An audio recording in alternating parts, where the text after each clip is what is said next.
या योजनेमध्ये सगळ्या अटी शर्ती काढून टाकल्या आहेत. काही काळजी करायचं कारण नाही. माध्यमांना देखील सांगू इच्छितो की आपणही लक्षात घ्या, कुठल्याही अटी शर्ती आता याच्यामध्ये नाहीत.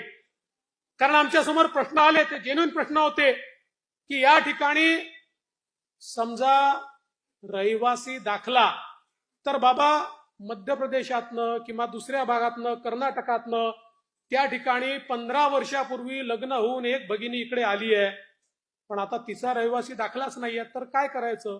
आम्ही सांगितलं हरकत नाही, नवऱ्याचा तर असेल, नवऱ्याचा दाखला, बरं तोही दाखला म्हणून कुठल्याही तहसीलदाराकडे जाण्याची आवश्यकता नाही.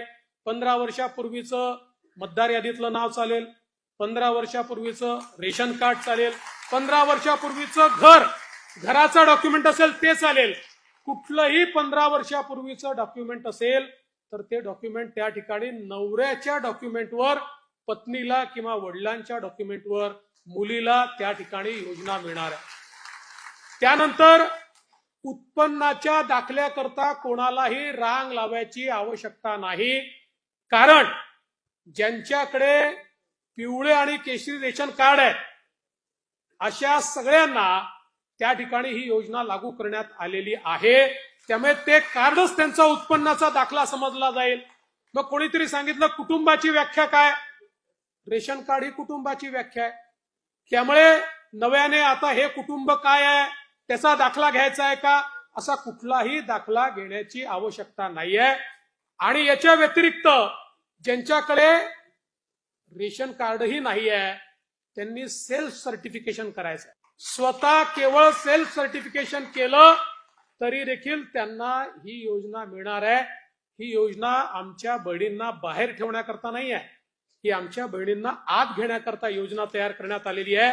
त्यामुळे आपल्यालाही कुठेही काही अडचण योजनेच्या संदर्भात वाटली, आपण आता ऑफलाईन फॉर्मही घेतोय, ऍपवरही फॉर्म घेतोय.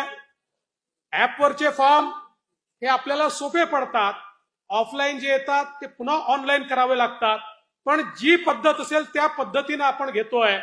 एवढीच आपल्याला विनंती आहे की फॉर्म भरताना अकाउंट नंबर वगैरे जर नीट लिहिला नाही तर ते पैसे अकाउंटला जाऊ शकणार नाही.